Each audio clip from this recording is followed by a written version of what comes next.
अस्सलाम वालेकुम बच्चों, आज हम स्टार्ट कर रहे हैं exercise 11B D1 seventh addition. Question 4 तक हम लोग कर चुके हैं, क्वेश्चन 5 है।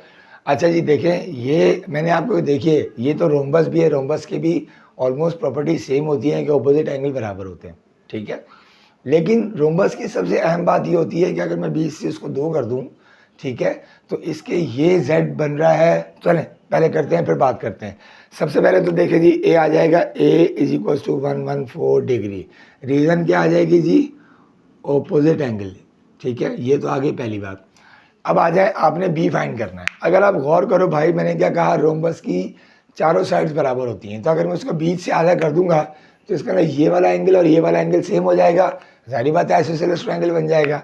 तो इसका मतलब b फाइंड करना, तो मैं लिखूंगा b plus 114 is equals to 180, और यहाँ रीज़न आ जाएगी आइसोसेलेस ट्रायंगल, ठीक है जी। ये हो जाएगा जी 2b plus 114 is equals to 180, तो हो जाएगा जी 2b is equals to 180 minus 114, तो 2b आ गया आपके पास 6, ठीक है जी। अब 2 डिवाइड करेगा, b is equals to 66 upon 2, b आ गया आपके पास 33 डिग्री, ठीक है गाइस। तो a आपके पास आ गया 114 और b आ गया आपके पास 33 डिग्री। 33 क्लियर नहीं आ रहा, मैं दोबारा लिख देता हूँ सर, ये आ गया 33 degree, that is the answer. यहाँ आ जाए सर, ये भी रोम्बस है, ठीक है सर। तो जब आप रोम्बस के लिए देखेंगे तो अब यहाँ देखो, यहाँ z बन रहा है, तो इसका मतलब मैं लिखूँगा c is equals to 38 degree, और रीज़न आ जाएगी ऑल्टरनेट एंगल। वेरी सिंपल, ठीक है जी। यहाँ पर आपको मसला आएगा। देखिए बेटा, कॉमन सेंस की बात है, अगर ये 38 है तो डेफिनेटली ये भी 38 है, ठीक है ना, क्योंकि 20 से आधा हुआ है। जैसे यहाँ हमने किया, ये भी है तो ये भी है तो ये भी है, ठीक है। तो इसका मतलब ये 38 है तो ये भी 38 है।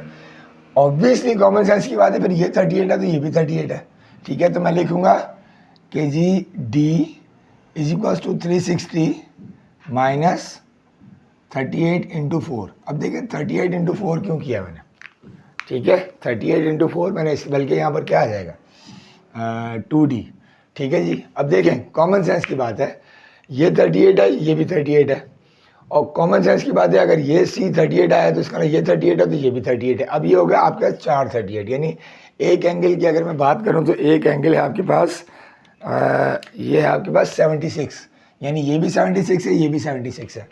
अब आ जाओ, यहाँ पर आपको फाइंड करना है d। अब कॉमन सेंस की बात ये है, या और सादा लफ्ज़ों में अगर मैं इसको और एक सिंपल वे में बताऊँ, चलो पहले इस तरह कर लें, ठीक है जी। ये हो जाएगा sir 2d is equal to 360 minus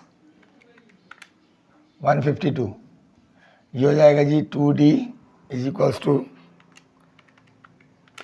208, ठीक है। तो d आ गया आपके पास 208 अपॉन 2, ये आ जाएगा जी 104।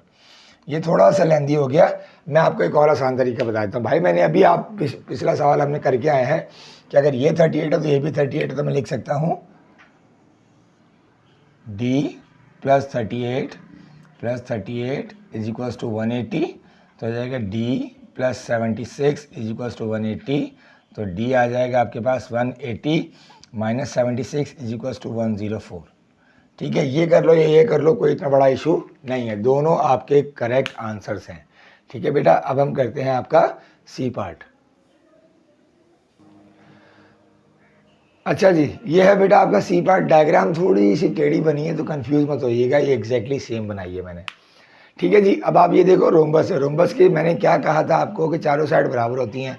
अब अगर मैंने बीच से उसको आधा कर दिया तो इसका अगर ये 42 है तो डेफिनेटली ये भी 42 है, ठीक है। तो मैं इसको लिख सकता हूँ f plus 42 plus 90 is equal to 180, ठीक है। Sum of triangle is always equal to 180, ये 90 डिग्री है, ठीक है। तो हो जाएगा f plus 132 is equal to 180, तो हो जाएगा f is equal to 180 minus 132, तो f आ गया आपके पास 848 डिग्री, दैट इज़ आंसर। अब आ जाओ e तो बहुत ही आसान है भाई। अगर आप गौर करो, ये z बन रहा है, तो इसका मतलब e is equals to 42 degree, और रीज़न आ जाएगी ऑल्टरनेट एंगल। बहुत आसान है, ठीक है गाइस। अगर कोई परेशानी हो, कोई क्वेरी हो तो काइंडली आप ज़रूर पूछिएगा। और आपसे हम्बल रिक्वेस्ट है कि चैनल को शेयर करें, सब्सक्राइब करें और लाइक करें और कमेंट ज़रूर करें, ठीक है बेटा। आपके कमेंट बहुत इंपॉर्टेंट रोल प्ले करते हैं, बहुत मोटिवेशन मिलती है इससे, ठीक है बेटा। और आपको भी अंदाज़ा होगा कि जी आपको समझ में आ रहा है नहीं आ रहा। और दूसरा, काइंडली आप लोग वीडियो को कंप्लीट देखेंगे तो आपको सारे सवाल कंप्लीट होंगे, समझ में आएंगे, ठीक है बेटा। इंशाल्लाह फिर नेक्स्ट वीडियो में मुलाकात होती है। Thank you.